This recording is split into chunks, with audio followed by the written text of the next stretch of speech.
Pues mis hermanos, vamos a continuar esta serie de enseñanzas que lo confirmo cada semana. El propósito es pues ir conociendo cada vez más el carácter de nuestro Señor Jesucristo a través de la vida, del testimonio de siervos, personajes en la Biblia, que pese a ellos mismos, a su vida, a su pasado, a su carácter, su personalidad, pues finalmente hicieron la voluntad del Señor, consagraron su vida, diferentes formas de ser, atributos, virtudes, errores, pero que cuando dispusieron su corazón a servir al Señor, pues nos damos cuenta cómo el Señor se glorifica en estas personas, en estos hombres y mujeres.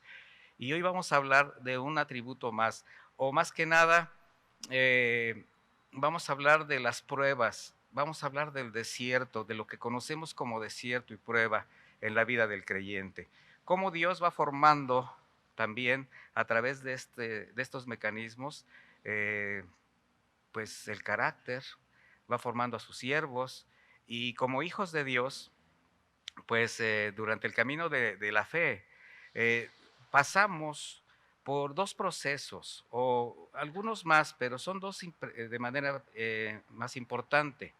El espiritual, que podemos identificar en la santificación que el Espíritu Santo realiza interiormente, es invisible y al efectuarse en lo profundo del alma del creyente, ¿cómo se refleja?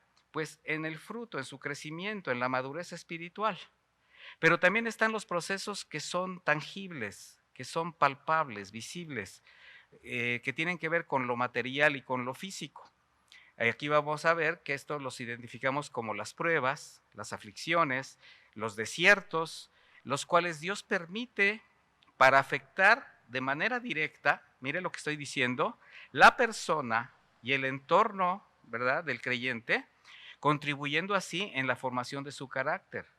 Y hay quien, pues a esto podría decir, yo lo rechazo, pero pues tú no puedes rechazar aquello que es para tu bendición. Antes, al contrario, nosotros sabemos que a través de estas circunstancias que Dios permite, nosotros somos precisamente madurados en la fe y nos da una puerta al servicio esto. Ahora, durante ambos procesos, el espiritual y eh, el físico, el tangible, eh, hay formas de identificar el nivel de crecimiento que se va adquiriendo, que se va desarrollando en la vida del creyente, del servidor. La mayor evidencia de esto, ¿qué es? Mire, la madurez espiritual.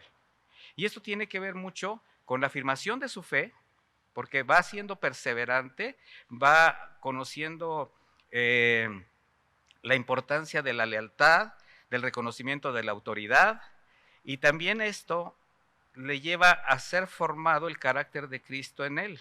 Es decir, empieza a desarrollar y a dar evidencia del fruto del Espíritu. ¿Cuál es el fruto del Espíritu? ¿Verdad? ¿Por qué lo digo en singular? Porque es un todo, mis hermanos. Gálatas 5:22 dice, mas el fruto del Espíritu, y ahora ese fruto se va a incluir diferentes virtudes, atributos, que es el amor, el gozo, la paz, la paciencia, la benignidad, la bondad, fe, mansedumbre, templanza, dice el Señor, ¿verdad? Y como tales cosas no, dice, perdón, contra tales cosas no hay ley. ¿Qué significa? Que al cumplirse, que al darse evidencias de estas virtudes, pues la persona tiene la capacidad de generar una vida distinta, muy por encima de cualquier ley. Por eso dice en el versículo 24, pero los que son de Cristo han crucificado la carne con sus pasiones y deseos. ¿Qué significa? Que para poder dar evidencias de este fruto espiritual, lo primero que tiene que haber es una crucifixión de la carne, una negación a las pasiones, a los deseos. Y ahí estamos hablando, pues, cómo entran estos dos procesos, el de la santificación, ¿verdad? Y de ahí va a ser probada nuestra fe. Ahora, ¿cómo se manifiesta el carácter de Cristo en la vida del creyente? Bueno, principalmente con su obediencia. De ahí la sujeción a los órdenes establecidos por Dios. ¿Cuáles órdenes? Los órdenes de vida, los órdenes en la familia, el orden dentro de la iglesia, el orden incluso para la manera como le adoramos, como le alabamos. O sea, el Señor ha establecido orden para todas las cosas. Por eso cuando se sale de orden, por ejemplo, en una casa, esas prioridades que establece el Señor, pues las casas se empiezan a derrumbar, ¿verdad? Igualmente cuando no hay orden en la vida de una persona, ¿verdad? Su vida empieza a ser, pues, vaya la redundancia, desordenada y por tanto empieza a tener problemas. Igualmente en una iglesia, ¿verdad? En una congregación, si no hay orden, si no se establece el orden de Dios en todo sentido, pues precisamente por eso hemos visto el resultado de esto en muchos espacios. Bueno, también tiene que ver mucho la disposición a menguar, ¿verdad? ¿Qué es menguar? Pues es ir desapareciendo, literalmente, para que el Señor sea exaltado en nuestro carácter, ¿verdad? El nuestro baja, el de él sube. Esto nos lleva a la negación personal al pecado. Y también vamos a ver la manifestación del carácter de Cristo en la manera como reaccionamos emocional y sentimentalmente. ¿Qué actitud tenemos ante las situaciones que se van presentando? Bueno, todo esto, mis hermanos, no es más que proceso. Y este proceso también tiene que llevar una convicción. Si el siervo, si el creyente no tiene la convicción que todo lo que el Señor permite en su vida física, material, moral y espiritual, le agrade o no le agrade, forma parte de un proceso personal que obrará para su bien, entonces está equivocando un poquito el concepto que tiene de Dios. ¿Por qué? Porque la mejor parte de este proceso, mis hermanos, es que todo lo que nos sucede, todo lo que Dios permite, nos capacita para cumplir el propósito del Señor. ¿Y cuál es el propósito del Señor? Pues que le alabemos, que le honremos, que extendamos el reino, que prediquemos el evangelio. Y además, eso nos permite y nos capacita para servir a su iglesia. Ahora, estas cosas permiten identificar al siervo fiel, que reconoce, que confía la fuente de toda su fortaleza. ¿Quién lo redimió? ¿Quién lo sostiene? Tiene la seguridad de un pasado perdonado. Está consciente de su realidad presente, pero también de un glorioso destino eterno. Y esto es determinante en la posición de un verdadero siervo de Dios. Todas estas convicciones.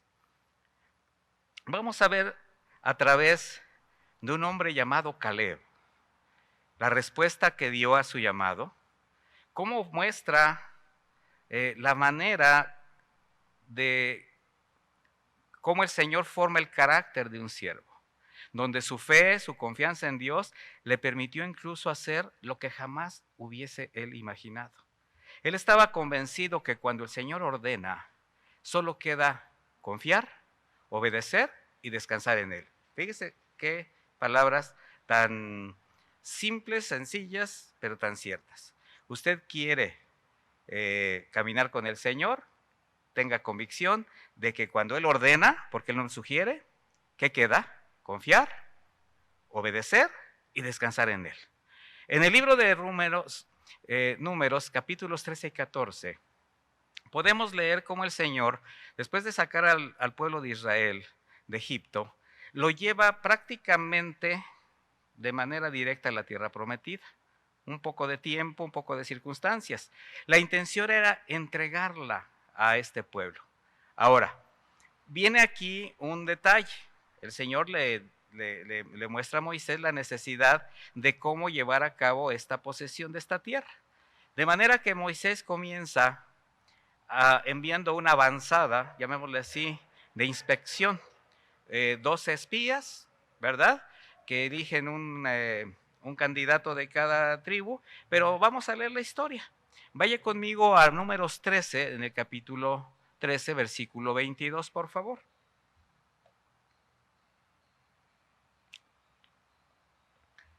Están el pueblo de Israel frente a Canaán y dice de esta manera Números 13, 22. Y subieron al Negev y vinieron a Hebrón. Aquí está hablando de determinados lugares de Canaán. Y ahí estaban Aimán, Sesai y Talmai, hijos de Anac. Hebrón fue edificada 7 años antes de Zoán en Egipto y llegaron hasta el arroyo de Escol. De ahí cortaron un sarmiento con un racimo de uvas, el cual trajeron 2 en un palo. Imagínense el tamaño de los sarmientos. Dice, y de las granadas y de los higos. Y se llamó aquel lugar el Valle de Escol por el racimo que cortaron de ahí los hijos de Israel. Y volvieron de reconocer la tierra a fin de 40 días. O sea, anduvieron por la tierra, por Canaán, la tierra prometida, 40 días disfrutando, saboreando los sabores, y se dieron cuenta de qué clase de tierra el Señor estaba a punto de entregarles. Y ellos ya regresan, dice, vinieron a Moisés y Aarón y a toda la congregación de los hijos de Israel en el desierto de Parán, en Cadés, y dieron la información a ellos y a toda la congregación, y les mostraron el fruto de la tierra. Les contaron diciendo, nosotros llegamos a la tierra a la cual nos enviaste, la que ciertamente fluye leche y miel. ¿Qué representa fluir leche y miel? Pues que era próspera, que era fértil. Dice, y este es el fruto de ella. Pero aquí viene la tragedia. Mas el pueblo que habita aquella tierra es fuerte, y las ciudades muy grandes y fortificadas. Y también vimos allá los hijos de Anac. Los hijos de Anac eran hombres muy altos, muy fuertes. De hecho dijeron, parecemos langostas enfrente de ellos. Bueno, todas estas quejas subieron de tono. Y en el versículo 30 de Números 13 leemos algo. Dice, entonces Caleb hizo callar al pueblo delante de Moisés y dijo, subamos luego y tomemos posesión de ella, porque más podremos nosotros que ellos. Mas los varones que subieron con él dijeron, no podremos subir contra aquel pueblo porque es más fuerte que nosotros. Mire, es muy común ver creyentes desanimados ante cualquier circunstancia, o incluso a veces solamente por rumores. Y esto es cuando se tiene poca memoria. Y también la fe está puesta en todo menos en Dios. Mire, ¿por qué digo poca memoria? Israel olvidó en ese momento la vida de esclavitud que por generaciones los tuvo atados al yugo de Egipto, en medio de maltratos, amenazas de muerte, la misma muerte de hecho, trabajando todos los días bajo un sol incandescente, castigados con látigo hasta desfallecer. Israel también olvidó todas las maravillas portentosas con las que el Señor los sacó de Egipto, terribles plagas que jamás los tocaron, la provisión de los bienes de los egipcios antes de salir. Después el paso por el Mar Rojo, el cuidado en el desierto con una nube que les protegía y los prodigaba frescura, sombra durante el día para guardarlos del intenso sol, una columna de fuego para darles calor durante las heladas noches del desierto. Bueno, la provisión milagrosa del maná, agua fresca de la roca, todo esto hacía manifiesto el amor y la voluntad del Señor de cumplir la promesa de llevarlos a un lugar donde fluía leche y miel. Los estaba llevando de la mano, protegidos, para entregarles la tierra prometida. Sin embargo, ellos fueron incrédulos, porque lo más grave fue el temor a la pérdida de la comodidad. ¿Cuál comodidad? Toda, mis hermanos. Y se olvidaron y no consideraron que Dios estaba con ellos. Y eso debió haber sido lo que verdaderamente les importara. Mire, el Señor era su tierra prometida. El Señor siempre estuvo con ellos. Lo demás era la añadidura para que ellos siguieran viviendo. Y eso sucede cuando se es indiferente a los propósitos de Dios.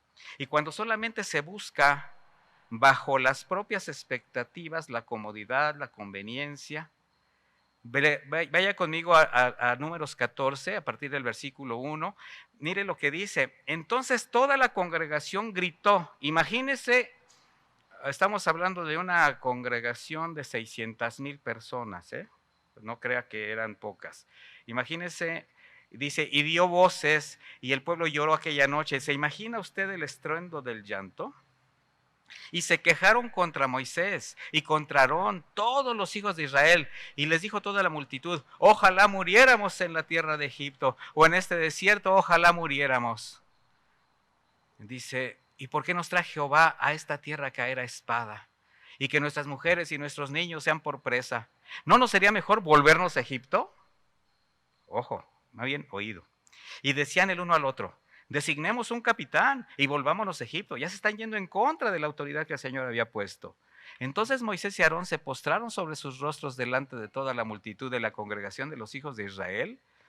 Y Josué, hijo de Nun, y Caleb, hijo de Jefoné, que eran los que habían reconocido la tierra, dice, rompieron sus vestidos y hablaron a toda la congregación de los hijos de Israel, diciendo, la tierra por donde pasamos para reconocerla es tierra buena en gran manera. Si Jehová se agradare de nosotros, Él nos llevará a esa tierra y nos la entregará. Tierra que fluye leche y miel. Por tanto, no seáis rebeldes contra Jehová, ni temáis al pueblo de esta tierra, porque nosotros los comeremos como pan. Su amparo se ha apartado de ellos y con nosotros está Jehová. No los temáis. Entonces, fíjese nada más lo que hizo la congregación. Dice, entonces toda la multitud habló para apedrearlos. ¿Cómo ve? Ante solamente una eventual calamidad, desde su desviada perspectiva, los israelitas lloraron, gritaron y se quejaron contra Moisés y Aarón, rebelándose hacia la autoridad del Señor. Intentaron callar la voz de los que estaban animándolos a pedradas, menospreciando el propósito del Señor. Así fue como decidieron que era mejor incluso regresar a Egipto, regresar a la esclavitud. Ya no importaba nada de lo que Dios había mostrado.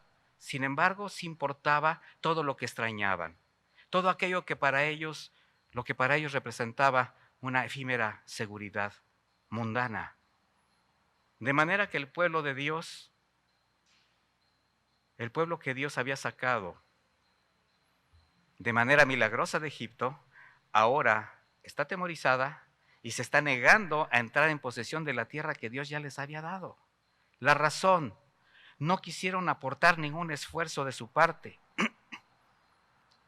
Vean, mis hermanos, la tragedia de una generación que tuvo al alcance de su mano la más grande de las promesas y riquezas, pero por su comodidad, temor, negligencia, no tomaron posesión de ella. Y eso es lo que sucede con el creyente nominal, quien al no haber tenido una verdadera revelación de Jesucristo y de la obra de redención, no ha reconocido su pecado, no se ha arrepentido, no ha nacido de nuevo y solamente cree emocionalmente, ha simpatizado por la fe cristiana por imitación o a veces hasta por moda. ¿Y por qué cree? Porque ha sido mal enseñado. Solo la convicción de la salvación nos puede dar valor y fuerza para pagar el precio de poseer la tierra, sin importar ni las murallas ni los gigantes que se deban enfrentar. Llámense aflicciones, pruebas y desierto. Pero al saber que Cristo está con nosotros, mis hermanos, que el Espíritu Santo nos guía, que el Padre tiene control de todas las situaciones ya que Él las permite en nuestro caminar, pues aunque pueda llegar el desaliento y el cansancio, ¿qué tiene el pueblo de Dios? La certeza de lo que espera, la convicción de lo que no ve. La tierra era preciosa, mis hermanos, pero los israelitas incrédulos hasta se atrevieron a creer que Dios los había engañado, que se había equivocado, cuando solamente el Señor lo que estaba haciendo era probar su corazón. Y eso es en cada generación. Mire, en los tiempos de nuestro Señor Jesús en la tierra, había multitudes que le buscaban, le seguían porque veían en Él abundancia y poder, veían en Él salud, veían en Él muchas cosas, ¿verdad? Ellos se daban cuenta que quien llegaba a Él con una necesidad no regresaba con las manos vacías. Pero mire, cuando esa misma gente que iba tras Él, el Señor les demanda y les dice, si alguno quiere venir en pos de mí, niéguese a sí mismo, tome su cruz cada día y sígame. ¿Qué hicieron? Simplemente lo abandonaron. Ese es el carácter de quienes no saben ni conocen el corazón de Dios, el propósito de su venida, el que Él haya estado con nosotros, redimiéndonos a cada uno de nosotros. El Señor jamás nos ha engañado. Y si bien es verdad que con el Señor Jesucristo hay suficiencia para alcanzar plenitud, también nos enseña que para llegar a esa plenitud debemos seguir el camino de la negación de la carne y la búsqueda de la santidad. Cuando el Señor Jesucristo vino a este mundo, nos dejó dos regalos, mi hermano: vida eterna y una cruz. Porque si bien no hay otra manera de llegar al Padre si no es a través de su Hijo para alcanzar la vida eterna, en ese camino hay una cruz para la crucifixión de nuestro ego. Caleb es el testimonio de un corazón que se apasiona con el propósito de Dios, que le cree. Un varón fiel que al creer en él y sus promesas se preparó, perseveró, sirvió a sus semejantes y supo esperar su tiempo para finalmente tomar posesión de su tierra prometida. Números 14:20 dice de esta manera: entonces Jehová dijo: yo he perdonado al pueblo conforme a tu dicho. Recuerde usted que el Señor estaba tan molesto con el pueblo de Israel que dijo: los voy a destruir y voy a levantar un nuevo pueblo. Y Moisés intercede, de manera que le dice: mas tan ciertamente como vivo yo y mi gloria llena toda la tierra, todos los que vieron mi gloria y mis señales que he hecho en Egipto y en el desierto y me han tentado ya 10 veces y no han oído mi voz, no verán la tierra de la cual juré a sus padres. No, ninguno de los que me he irritado la verá, pero a mi siervo Caleb, por cuanto hubo en él otro espíritu y decidió ir en pos de mí, yo le meteré en la tierra donde entró y su descendencia la tendrá en posesión. ¿Qué palabras? ¿Ya se dio cuenta, mi hermano? Nosotros mismos somos los que a veces desechamos las bendiciones que tanto buscamos. Números 14:26. Y Jehová habló a Moisés y a Aarón diciendo: ¿hasta cuándo iré esta depravada multitud que murmura contra mí? Las querellas de los hijos de Israel, que de mí se quejan. Diles, vivo yo, dice Jehová, que según habéis hablado a mis oídos, así haré yo con vosotros. En este desierto caerán vuestros cuerpos. Todo el número de los que fueron contados de entre vosotros de 20 años arriba, los cuales han murmurado contra mí. Vosotros a la verdad no entraréis a la tierra por la cual alcé mi mano y juré que os haría habitar en ella, exceptando a Jaleb, hijo de Jefone, y a Josué, hijo de Nun. Dice: pero a vuestros niños, de los cuales dijisteis que serían por presa, yo los introduciré, y ellos conocerán la tierra que vosotros despreciasteis. En cuanto a vosotros, vuestros cuerpos caerán en este desierto, y vuestros hijos andarán pastoreando en el desierto 40 años, y ellos llevarán vuestras rebeldías hasta que vuestros cuerpos sean consumidos en el desierto. Esa es la justicia de Dios. Mire, Josué y Caleb, igual que todos, nacieron como esclavos, sufrieron desde su niñez las agresiones de un mundo hostil, de manera que al ser testigos y protagonistas del rescate del Señor, por la mano de su siervo Moisés, pues su corazón quedó prendado del propósito de Dios, le creyeron a él. Por eso ellos no tuvieron ningún problema. Primero, en ir a ver esta tierra prometida. Segundo, en ver que era real, defender esa posición.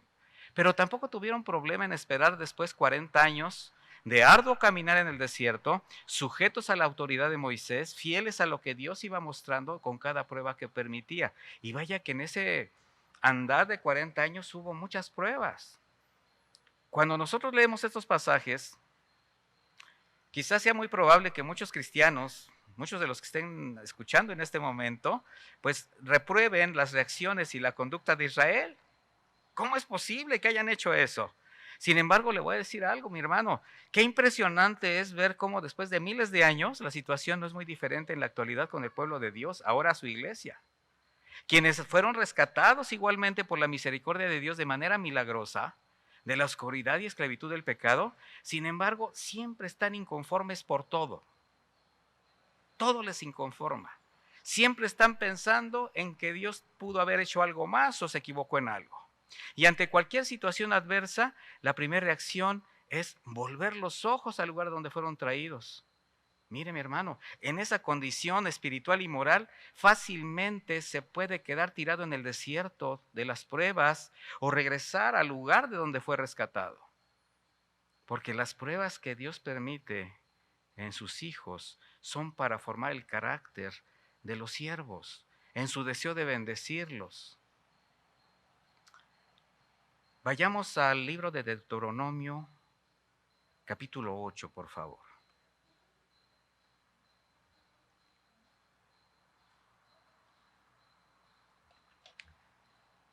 Deuteronomio 8, dice, versículo 1, cuidarán de poner por obra todo mandamiento que yo les mando hoy para que vivan y sean multiplicados y para que entren y tomen posesión de la tierra que el Señor juró dar a sus padres. Mire, ya pasaron 40 años. Ahora el Señor vuelve a ponerlos delante de Canaán. Pero vea cuál es el mandamiento. Mire, las bendiciones del Señor están implícitas en todo lo que va permitiendo en la vida de los hijos. Pero hay una llave de acceso, la obediencia a sus mandamientos, que en sí misma ya es una bendición para quien lo hace. ¿Por qué? Porque obedecer los mandamientos de Dios es quedarse en el cerco de protección que el Señor nos da. Lo voy a decir de esta manera, una bendición te lleva a otra, de manera que los beneficios que vienen por la obediencia lleva a los hijos a obtener las promesas que el Señor por su gracia les ha concedido. La tierra prometida estaba a la vista del pueblo de Israel. Sin embargo, solo pudieron pisarla quienes confiaron en Dios.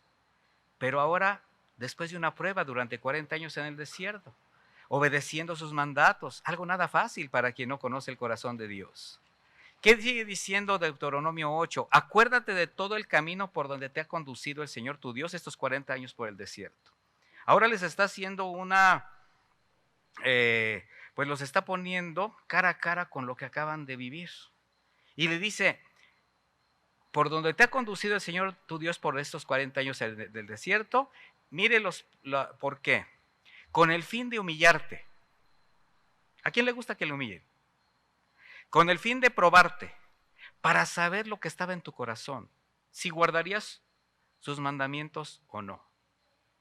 Amada iglesia, sabemos que los tiempos en el desierto son difíciles, duros, llenos de peligro, de escasez. Y de alguna forma u otra, seguramente todos hemos pasado por tiempos así. Pero ahora, el tiempo que estamos viviendo, así como el pueblo de Israel, estamos caminando juntos en un desierto. Estamos hablando del desierto de la contingencia a causa de la pandemia. Sin embargo, aunque usted no lo crea, somos una generación distinta, que no tiene por qué quedar consumida en el desierto, así como la generación que ahora está frente a Canaán. Porque somos la iglesia que Cristo redimió con su sangre. Tenemos el Espíritu Santo que nos guía, que nos confronta y nos fortalece. De manera que también nosotros, mis hermanos, ahora cuando recuerdes el tiempo por el camino que el Señor te ha conducido para probar tu corazón, tendrás que meditar en esto. ¿Has obedecido sus mandamientos? Porque el Señor siempre ha sido y será fiel a su palabra. En medio de cualquier adversidad, pasada, presente o futura. En el versículo 3 dice, Él te humilló y te hizo sufrir hambre, pero te sustentó con maná, comida que tú no conocías ni tus padres habían conocido jamás. Lo hizo para enseñarte que no solo de pan vivirá el hombre, sino que el hombre vivirá de toda palabra que sale de la boca del Señor. Mire, de manera natural, el hombre se sujeta a costumbres, hábitos y tradiciones. El hombre es sujeto a este tipo de conductas. Y cualquier cambio, por insignificante que sea, le representa un reto. En ocasiones le resulta hasta humillante tener que cambiar aquello a lo que está acostumbrado. Sin embargo, siempre que Dios lo hace o lo permite o nos lleva a esto, es porque tiene cosas nuevas y mejores para nosotros.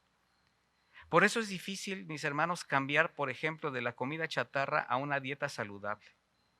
Por eso es difícil ordenar y mejorar los hábitos, reconocer y corregir las malas actitudes, así como las palabras, porque la mayoría quiere establecer sus propios pensamientos, sus propios caminos.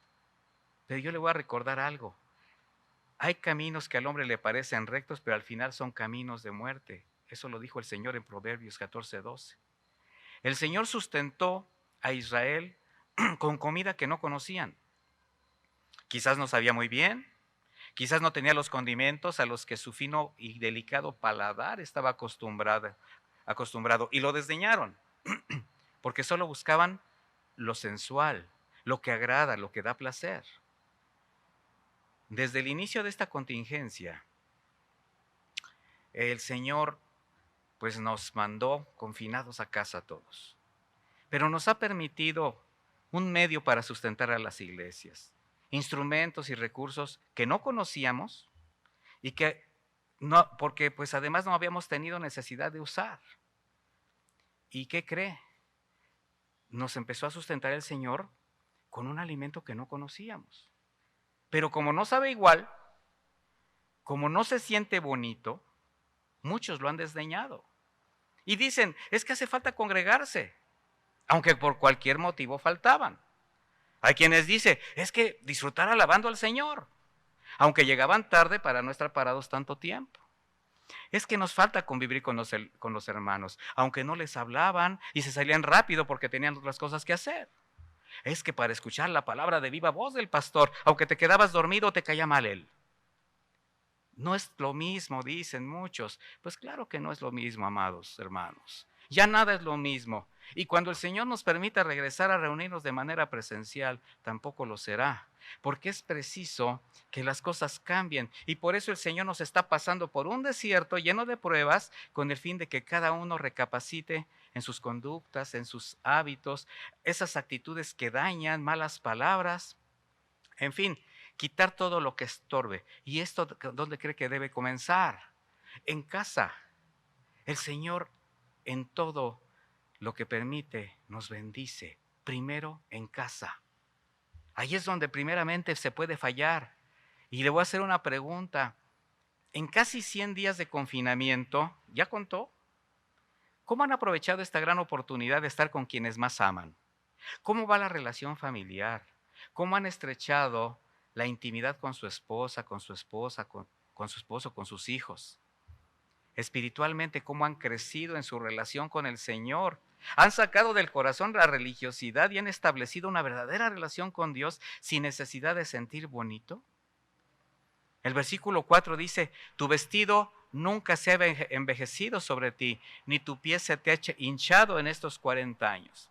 Mis hermanos, y especialmente hermanas, su ropa no se ha envejecido, es más, muchas ni se la han puesto. Mejor preocúpense por una alimentación sana para toda la familia y aprovechar cada prenda de vestir cuando salgan a la superficie. Amados, quizás algunos han sido sacados de la comodidad que con mucho esfuerzo construyeron y establecieron como lo mejor para ustedes y su familia. Pero tal vez era solamente un mundo material, aunado a un costumbrismo religioso que les hacía sentir bien consigo mismos. ¿Se han preguntado si esa era la forma, la mejor manera de honrar a Dios y de hacer su voluntad? ¿Ustedes creen que espiritual y moralmente realmente era lo mejor para ustedes y sus familias? ¿Se conducían como quien fue rescatado de la esclavitud del pecado, de la frivolidad del mundo? ¿O simplemente construyeron un espacio alterno entre la banalidad del mundo, la fe cristiana que decidieron profesar, pero a su manera? Necesitamos meditar en todo esto. El pueblo de Israel, de manera física y material, fue sacado a libertad, pero su corazón no, mis hermanos, siguió viviendo en la banalidad de lo material y de la idolatría, aunque le representara la muerte. Por eso le pidieron a Aarón un becerro de oro para adorar. Por eso extrañaban los sabores y las costumbres de aquel mundo oscuro de esclavitud y pecado, pero no les importaba.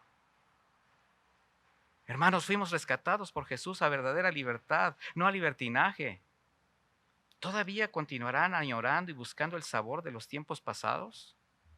¿O están identificando con este tiempo que ya es la hora de quitar toda banalidad de la mente, idolatría del corazón, representada en todo lo que les desvía su mirada de Cristo?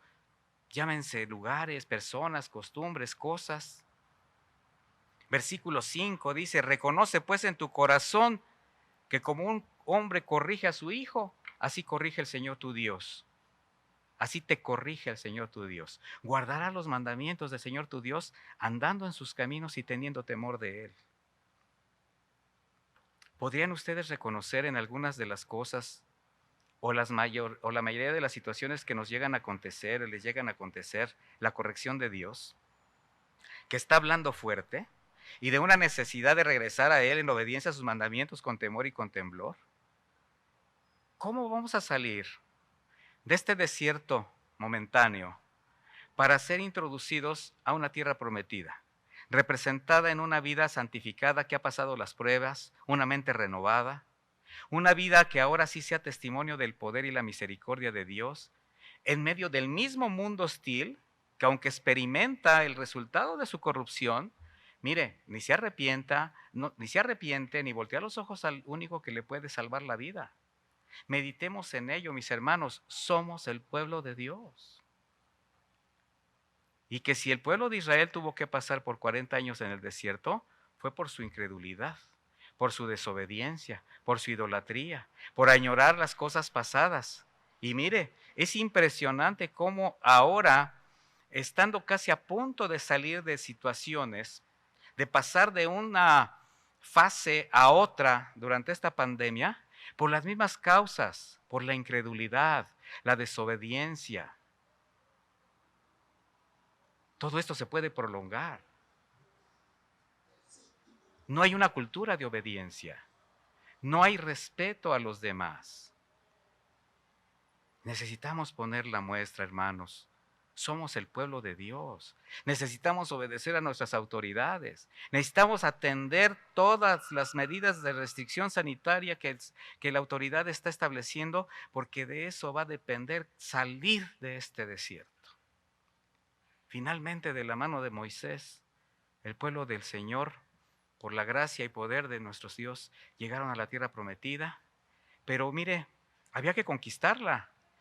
Y para los israelitas, nuevamente, el costo para tomar la tierra prometida era muy alto. Estaban los mismos gigantes, las mismas ciudades amuralladas. Pero ¿qué cree? Era una nueva generación que creía en las promesas del Señor. Y al reconocer la tierra donde fluía la leche y la miel, estuvieron dispuestos a pagar ese precio. Muchos creyentes así son. Reconocen en su salvación una nueva vida, pero cuando se dan cuenta que para alcanzar la plenitud de Cristo hay que pagar un precio para derribar murallas, derrotar gigantes, estamos hablando de pecado, estamos hablando de costumbres, estamos hablando de muchas cosas, se desaniman y se quedan al otro lado del Jordán. Por eso en Josué y Caleb encontramos lecciones espirituales que bajo el nuevo pacto reflejan la gracia de Dios y el amor a la iglesia. Mire, ellos bien podrían haber pensado en tomar inmediatamente su parte de la tierra. Ellos creyeron al Señor y eran poseedores de la promesa. Mire, ellos no eran hombres excepcionales. Sin embargo, reaccionaron excepcionalmente. Ellos trabajaron por los demás. Dios no busca hombres excepcionales. Pero la docilidad espiritual y la comprensión que tenían, la docilidad de ellos, por su docilidad espiritualmente tenían una comprensión mayor de la voluntad de Dios. Y eso es bien importante. Necesitamos ser obedientes y dóciles al Señor para espiritualmente crecer y tener una comprensión mayor. Eso nos va a permitir servir a nuestros hermanos. Josué y Caleb caminaron los mismos 40 años, sufrieron todas las pruebas y las aflicciones junto al pueblo por ese desierto. Sin embargo, su carácter, su fe les permitió cumplir el propósito de Dios en su vida. Es asombroso, mis hermanos, lo que el desierto puede hacer en el corazón del hombre. Mire, en quien no lo conoce, saca las más íntimas intenciones y expone su posición espiritual delante de Dios, pero en los hijos el desierto es el lugar ideal de las pruebas, es el lugar donde Dios trata, donde Dios nos hace crecer y madurar. En el desierto no hay nada, hay desolación, todo es seco, árido, sin vida, la mayor de las veces peligroso. Parece que vas caminando en un valle de muerte, pero ¿qué dijo el Señor a través de David? Aunque ande en valle de sombra de muerte, no temeré mal alguno, porque tú estarás conmigo. Tu vara y tu callado me infundirán aliento. O sea, la autoridad de Dios, la dirección de Dios es nuestro aliento. La caída de esa primera generación de Israel en el desierto representó lo que debe morir del viejo hombre. Una analogía de cómo lo que vive en la carne o lo que se vive en la carne o viene de la carne va a caer siempre en el desierto. Y esa fue una dura lección para quienes sobrevivieron. Ellos fueron testigos de todo esto que aconteció. Sin embargo, para el verdadero creyente que desea honrar y obedecer al Señor, el desierto simboliza ese Getsemaní donde son reveladas sus emociones, es la corona de espinas donde va a exponer sus pensamientos, la cruz donde va a crucificar su ego y se va a someter y va a someter su carne. El viejo hombre corrupto que está viciado no puede entrar en la tierra prometida. Y eso no tiene que ver con la edad natural, sino con la regeneración y la renovación que produce el nuevo nacimiento. Por esa causa, esos 40 años que esta generación pasó en el desierto, solo fueron mostrando al viejo hombre que jamás quiso cambiar su manera de pensar y de vivir, y fueron cayendo. Pero también nace una nueva generación que pudo tomar la tierra, es decir, el nuevo hombre como figura de Cristo Jesús. Ahora lo vemos representado en un hombre llamado Caleb, pero con 85 años de edad. Vamos al libro de Josué, capítulo 14, por favor.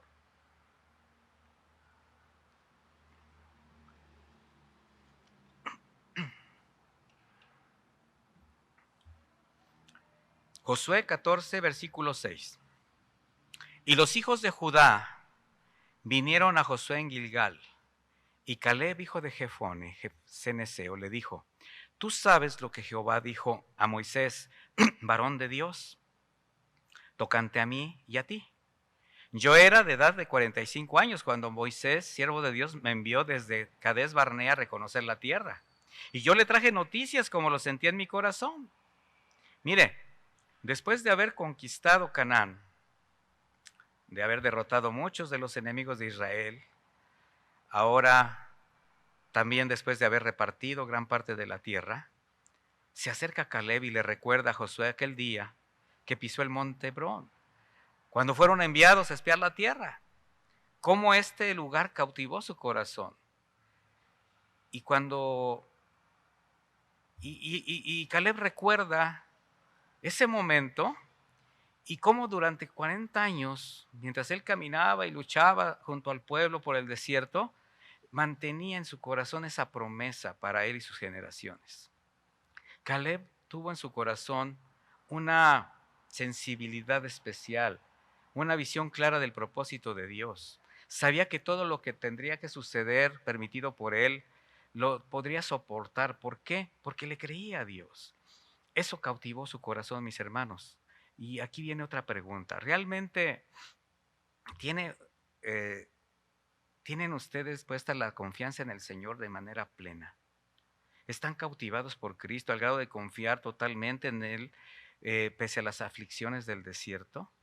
Porque si su confianza es menor que esto, se corre el peligro, el riesgo de quedar en el desierto o regresar a Egipto. Porque cuando no hay convicciones, se pueden llegar a ver muy grandes y peligrosas las pruebas del desierto. Serán una pesada carga. Josué 14:8 dice: y mis hermanos, los que habían subido conmigo, hicieron desfallecer al corazón del pueblo, pero yo cumplí siguiendo a Jehová mi Dios. Ahora Caleb está recordando aquellos momentos cuando sus compañeros decían al pueblo: no podremos, ¿verdad? Y él pues se sostuvo en la fe. ¿Ha usted escuchado decir a algunos de sus hermanos y que están desanimados, que quieren tirar la toalla? Yo quisiera pensar que en esta temporada, en este tiempo que hemos pasado, no sucede en su corazón, mi hermano, que se sostenga firmado en la fe. Pero hay quien puede decir: es que la vida cristiana es muy pesada, es un camino difícil de recorrer. Hay quien hasta dicen: me tiene cansado asistir a la iglesia. Y mire, en aquel momento en que usted decía eso y ahora que no se puede congregar, está tratando de decir, bueno, no tratando de decir, sino que está usted ansiando por regresar a la iglesia. Pero mire, la gente habla de lo que tiene en el corazón. Y hay gente que se desanima, que tiene amargura. ¿Qué hace usted ante esas actitudes? ¿Les habla como Caleb de las bendiciones que vienen por creer y confiar en el Señor? ¿Las bondades de ser guiados por su Santo Espíritu? Sigue comentando Caleb en el versículo 9. Entonces Moisés juró diciendo: ciertamente la tierra que oyó tu pie será para ti, para tus hijos en herencia perpetua, por cuanto cumpliste a Jehová cumpliste siguiendo a Jehová mi Dios. Caleb recibió una preciosa promesa. La tierra que tocó sus pies sería de él. Mis hermanos, usted tiene una preciosa promesa.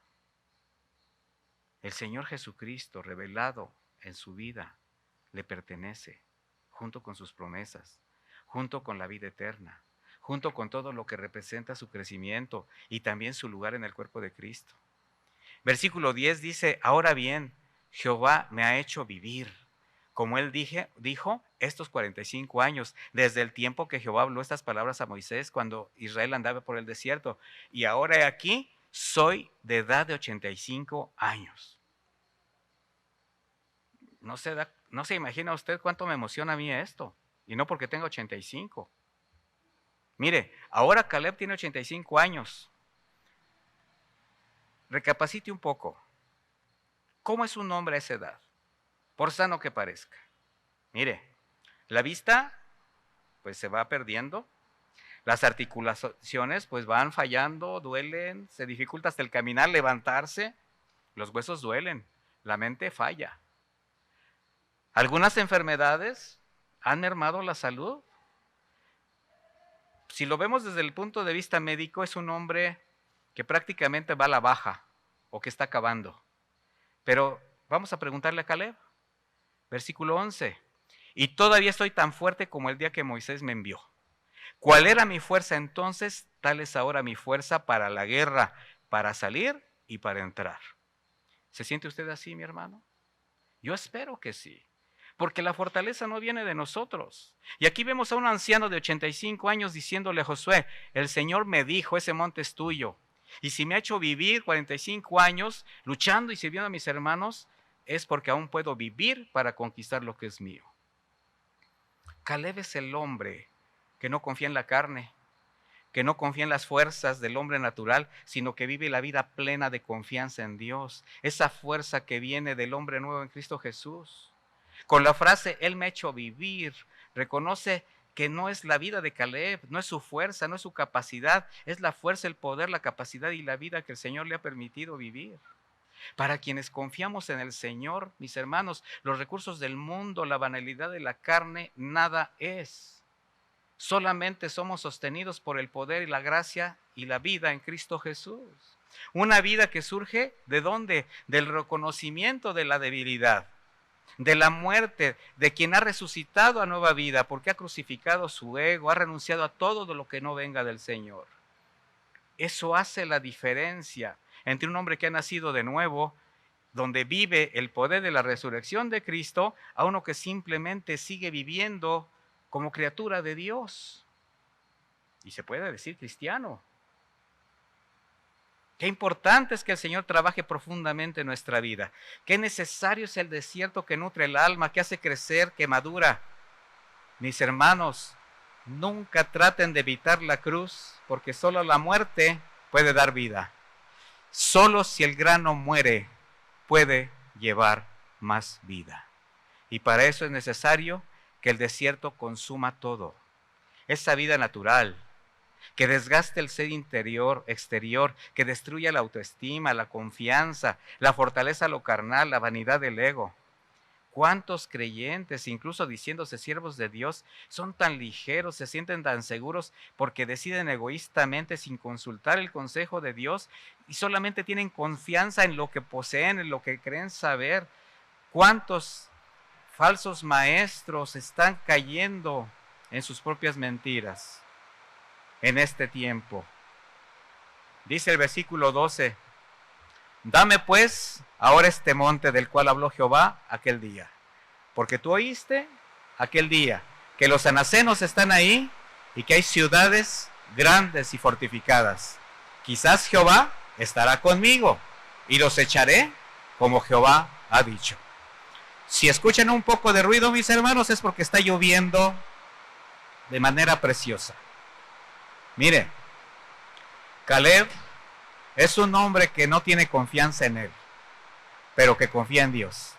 Y precisamente por desconfiar de sí mismo, dice, quizás, así confiando en la palabra de Dios, toma su espada, sube a la batalla conquista su tierra prometida. Versículo 13. Josué entonces le bendijo y dio a Caleb, hijo de Jefón, a Hebrón por heredad. Por tanto, Hebrón vino a ser heredad de Caleb, hijo de Jefón ceneseo, hasta hoy, por cuanto había seguido cumplidamente a Jehová, Dios de Israel. Mire, cuando Caleb sube a esa batalla, no lo hace solo. Toda la tribu de Judá lo acompaña en la conquista del monte Hebrón. Sus compañeros de la nueva generación, los que aprendieron de él, ahora están con él. Ahora, como iglesia, unidos, tenemos que luchar juntos con un mismo propósito y un mismo ideal. Exaltar el nombre de Cristo, predicar el evangelio, extender el reino de Dios. Caleb finalmente subió a Hebrón en contra de los anaseos, tribu de gigantes, y conquista. Dice versículo 15, mas el nombre de Hebrón fue antes Kiriat Arba, porque Arba fue un hombre grande entre los anaseos, y la tierra descansó en paz de la guerra. Caleb conquistó la tierra que Dios le prometió. Destruyó a los gigantes, destruyó las ciudades fortificadas, y cuando tomó posesión de aquel monte, le cambió el nombre. Ya no se llamó Kiriat Arba, sino Hebrón. ¿Sabe qué significa Hebrón? Amigo, comunión, alianza. La tierra descansó de la guerra. Mire, mis hermanos, algún día la tierra descansará, pero antes hay una comisión. Hay una batalla llena de pruebas de desierto que el cuerpo de Cristo debe pelear conforme a la voluntad de Dios, hasta que Él venga. Así que, mis hermanos, pese al desierto, necesitamos perseverar, confiando en el Señor, santificarnos y prepararnos, porque hay un monte que tomar. Estamos pasando por una situación que tiene que salir, que tiene que pasar. El Señor tiene la salida. El Señor nos está sustentando. El Señor nos está llevando a un nivel de madurez mayor. ¿Cómo regresaremos a la aparente normalidad que estamos esperando? Mediten esto, porque tenemos muchas cosas por delante si el Señor nos lo permite. Vamos a orar. Padre, te damos gracias por tu palabra. Muchas gracias porque es emocionante incluso ver cómo siervos tuyos nos ponen la muestra, como Caleb, como Josué. Caleb, un hombre que a la edad de 85 años estaba tan fuerte. ¿Por qué? Porque tú lo sustentabas, porque estaba fortalecido en ti, Señor. Danos esa fuerza, Señor. Ayuda a nuestro corazón a confiar de esa manera. Necesitamos cada uno de nosotros entender que solamente tú podrás sacar adelante nuestras vidas, que tú eres el único que tienes la salida a los desiertos, la salida a las pruebas, y también tienes el sustento diario en medio de ellas. Muchas gracias, Señor. Gracias por la vida que tenemos en Cristo Jesús, que es ahora nuestra fortaleza. Gracias por tu Espíritu Santo que nos guía, porque nos lleva a ti todos los días. Bendice a mis hermanos, a cada familia, a cada uno de ellos, Señor, allí en sus hogares. Muéstrales la necesidad de aprovechar este tiempo con su familia, santificándose, creciendo, exaltando tu nombre, ahí, en el seno de su hogar. Muchas gracias, en el nombre de Jesús. Amén. Que Dios me los bendiga. Buenas tardes.